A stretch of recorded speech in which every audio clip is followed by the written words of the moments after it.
क्या आपको पता है कि कैदी के कपड़े इस तरह के क्यों होते हैं और इनमें व्हाइट और ब्लैक लाइंस क्यों बनी होती हैं? और क्या आप जानते हैं कि जो शीशा होता है उसका रियल कलर, उसका असली रंग कौन सा होता है? और क्या आपको पता है एक कमरे में लो लाइट पे मिरर के सामने 10 मिनट के लिए आपको अगर खड़ा कर दिया जाए तो खड़े खड़े कुछ ऐसा हो सकता है आपके साथ जिससे आपकी पैंट गीली भी हो सकती है। तो आपके साथ बहुत ही बुरा हो सकता है। आज की वीडियो में हम आपको कुछ ऐसे ही रैंडम फैक्ट्स बताने वाले हैं क्योंकि ये रैंडम फैक्ट सीरीज का 6वां पार्ट है, मतलब पार्ट 6। तो अब वीडियो स्टार्ट करते हैं। आपको पता है कि जो अंतरिक्ष में लोग जाते हैं, अंतरिक्ष में लोग जाने के बाद जब वापस लौट के आते हैं तो उनका कद, उनका हाइट पहले से बढ़ा हुआ होता है। करीबन 3% उनका हाइट बढ़ जाता है। इसके पीछे की साइंस सिंपल है कि अगर अर्थ के ऊपर ग्रेविटी नहीं होगी तो उससे उनकी बॉडी पर इम्पैक्ट पड़ता है। लेकिन अच्छी बात यह है कि धरती पर वापस आने के बाद, ग्रेविटी मिलने के बाद वापस से वो लोग उतने ही छोटे हो जाते हैं, लेकिन कुछ समय के लिए उनका कद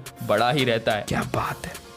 क्या आपको पता है कि अगर आप एक अंधेरे कमरे में अपने आप को शीशे में 10 मिनट से ज्यादा देख लेते हो तो आपको भूत देख सकता है। जी हाँ गाइस, आपको भूत देख सकता है। अब इसके पीछे का कारण सिंपल सा है। अगर आप अपने आप को शीशे में 10 मिनट से ज्यादा देखते हो तो उससे आपका दिमाग एक्चुअली में बोर हो जाता है क्योंकि उसको और कोई चीज दिख ही नहीं रही होती है। इससे आपके दिमाग में एक केमिकल रिएक्शन होता है जिसके द्वारा आपको शीशे में कुछ अजीबोगरीब चीजें दिखने लगती हैं। हो सकता है आपको कोई अपना दूसरा वर्जन दिख जाए शीशे में ही, और इसीलिए हमारे सामने ब्लडी मैरी जैसी डरावनी कहानियां सामने आती रहती हैं, जबकि ऐसा कुछ नहीं होता है क्योंकि ये बस एक हमारे दिमाग का केमिकल रिएक्शन होता है। क्या आपको पता है कि साल 1940 से लेकर साल 1970 तक पूरे विश्व के जाने माने स्कूल हॉगवर्ड और येल अपने नए स्टूडेंट्स की न्यूड फोटोज निकालते थे। जी हाँ गाइस, न्यूड फोटोज निकालते थे क्योंकि उस समय की कुछ न्यूड फोटोज इन्हीं दोनों यूनिवर्सिटी से कलेक्ट की गई हैं। और गाइस आपको बता दूं कि इन्हीं सब फोटोज में जॉर्ज बुश, डायना स्वेयर और ऐसे कुछ फेमस सेलिब्रिटीज भी हैं। लेकिन जब इन सेलिब्रिटीज से पूछा गया कि ये लोग ऐसी न्यूड फोटोज क्यों खींचते थे तब इनका कोई जवाब नहीं मिला। लेकिन इनके पीछे सच तो यूनिवर्सिटी को पता ही होगा। क्या है वो तो वही जाने।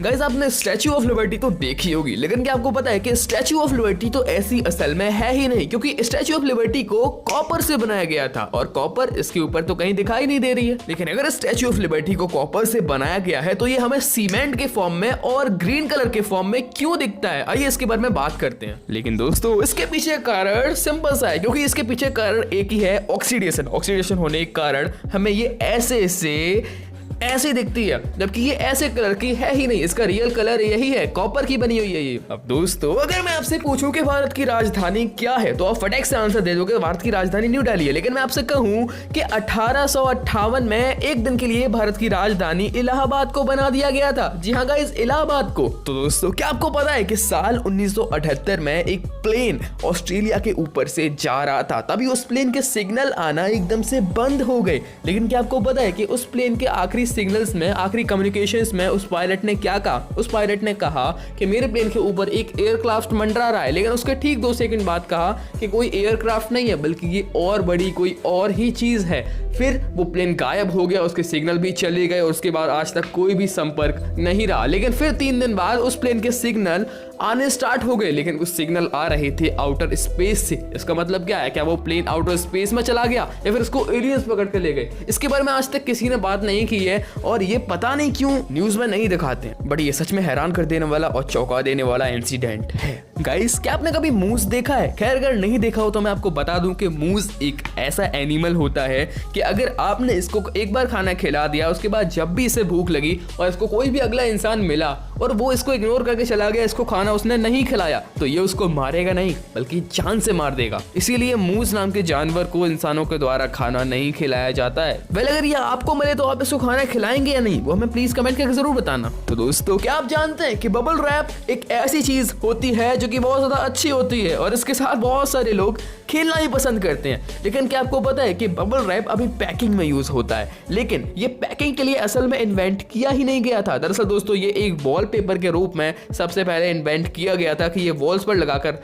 रखेंगे तो अच्छा लगेगा, लेकिन अभी ये सबसे ज्यादा पैकिंग में यूज होती है। तो दोस्तों इससे हमें ये शिक्षा मिलती है कि किसी भी चीज को अगर किसी और पर्पस के लिए इन्वेंट किया जा रहा है और वो किसी और पर्पस में लगती है तो इसमें कोई बुराई वाली बात नहीं है। अगर वो काम आ रही है तो वो अच्छी बात है। अब फ्रेंड्स क्या आपको पता है कि बल्ब का आविष्कार किसने किया था? वेल आपके मन में एक ही क्वेश्चन आएगा कि इसमें भी कोई पूछने की बात है, ये तो थॉमस एडिसन ने किया था। लेकिन दोस्तों अगर मैं आपसे ये कहूं कि बल्ब का आविष्कार थॉमस एडिसन ने नहीं बल्कि जोसेफ स्वान ने किया था। जी हाँ गाइस, इस कंसेप्ट पर काम किया था थॉमस एडिसन ने। दरअसल दोस्तों जोसेफ स्वान ने सबसे पहले कैमरे पर यूज होने वाला फ्लैश बनाया था जो कि लाइट छोड़ता था। बस उसी कंसेप्ट पर काम करके थॉमस एडिसन ने उसी फ्लैश को थोड़ी ज्यादा देर तक जला दिया। इसका मतलब क्या होता है कि पूरा क्रेडिट जाता है जोसेफ स्वान को, क्योंकि बल्ब के प्रोजेक्ट में 80% काम तो जोसेफ स्वान का ही था।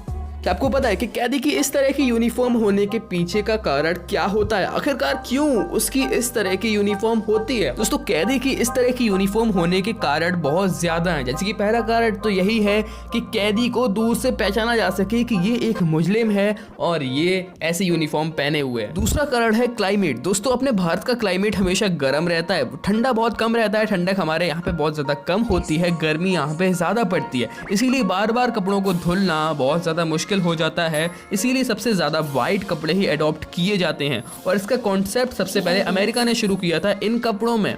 लेकिन भारत में हमेशा सफेद कपड़े ही कैदियों को दिए जाते हैं। और क्या आपको पता है कि ये ब्लैक कलर की जो स्क्रिप्ट आपको दिख रही है ये आखिरकार इनके कपड़ों पे क्यों होती है? दरअसल दोस्तों ये एक सिंबल होता है नीचा दिखाने का और बुरा फील कराने का। दरअसल दोस्तों ये देखकर इनको ये महसूस हो जाएगा कि हम एक कैदी हैं, हमने एक बुरा काम किया है, जिससे इन्हें सुधरने का मौका मिले और इनको रियलाइज हो कि इन्होंने गलती की है। और दोस्तों आखिरी में बस मैं आपसे इतना ही कहना चाहूंगा कि प्लीज यार इस वीडियो को लाइक कर देना यार और सब्सक्राइब करके जाना। बाकी मोहम्मद तरफ से वीडियो में thank you so much and goodbye. बहुत दिन से मुझे फीवर चल रहा था, ये सही बात है, एक बंदे ने कमेंट भी किया था, लेकिन अब मेरा फीवर पूरी तरह से जा चुका है। तो अब से रोज रेगुलर वीडियो आएगी और बहुत अच्छी वीडियो आएगी फुल एनर्जी के साथ। मैं बोलता हूं अगली वीडियो में। Thank you so much and bye.